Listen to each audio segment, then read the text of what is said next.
শিলিগুড়ি শহর জুড়ে পানীয় জলের সমস্যা, কার্যত জল সংকটে শহরবাসী।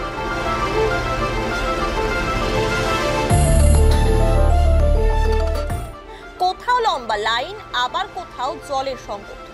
এই পরিস্থিতিতে শহরের ৫, ১০, ২০, ২৩, ২৪ এবং ২৮ নম্বর ওয়ার্ড সহ একাধিক ওয়ার্ডে ধরা পড়ল জল অপচয়ের ছবি।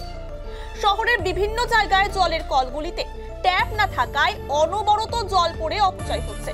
একাধিকবার জলের কলে ট্যাপ লাগানো হলেও তা কখনো চুরি হচ্ছে, আবার কখনো কেউ ভেঙে ফেলছে। এই বিষয়ে শিলিগুড়ির মেয়র গৌতম দেব বলেন, আমরা কলগুলো ঠিক করে দিচ্ছি, এরপরও কেউ ভেঙে নিয়ে যাচ্ছে, যে কারণে নাগরিকদের সচেতন হওয়ার আহ্বান জানান তিনি। এটা পুরসভা একা পারবে না, আমরা ঠিক করে দিচ্ছি, ৩ দিন পরে ভেঙে নিয়ে চলে যাচ্ছে। এটা নাগরিক সচেতনতার আহ্বান জানাবো। ওয়ার্ড কাউন্সিলরদের সাথে কথা বলেছে, তারাও নজরদারি করছে, কিন্তু এটা আমরা জায়গায় জায়গায় লাগানোর 2 দিন 3 দিন পরে যদি ওটাকে ভেঙে দিয়ে নিয়ে চলে যায়, বিক্রি করে দিয়ে যায়, এটা অসম্ভব হয়ে যাচ্ছে আমাদের।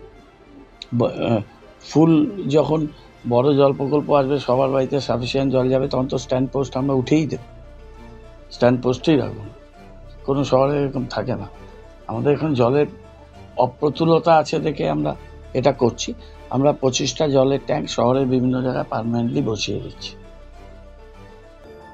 অন্যদিকে শিলিগুড়ির বিধায়ক শঙ্কর ঘোষ বলেন, কলের ট্যাপগুলি কয়েকদিনের মধ্যে চুরি হয়ে যাচ্ছে। এর ফলে প্রতিদিন একটা বড় অংশের জল অপচয় হয়। বিভিন্ন জায়গায় নতুন প্রযুক্তি দিয়ে জল অপচয় বন্ধ করা হচ্ছে। এই ব্যাপারে মেয়র গৌতম দেব যদি আমাদের কাছে সহযোগিতা চায়, তবে আমরা সহযোগিতা করব। প্রথমত, এই বিভিন্ন জল অপচয় হওয়ার অনেক ক্ষেত্রে যেটা দায়ী থাকে সেটা হচ্ছে যে কলের মুখ লাগানো হলেও সেটা কয়েকদিনের মধ্যে চুরি হয়ে যায়। এর ফলে প্রতিদিন একটা বড় অংশের জল অপচয় হয়। এটা এর আগেও হয়েছে এবং বর্তমানে এই জল সংকটের মাঝখানে দাঁড়িয়ে অনেকেই আমার কাছে ছবি তুলে এগুলো পাঠিয়েছে। ব্যক্তিগতভাবে আমি আমার যে সংস্থা আছে সেই সংস্থা দিয়ে সেই কলগুলির মুখ লাগানোর একটা উদ্যোগ আমরা নিয়েছি।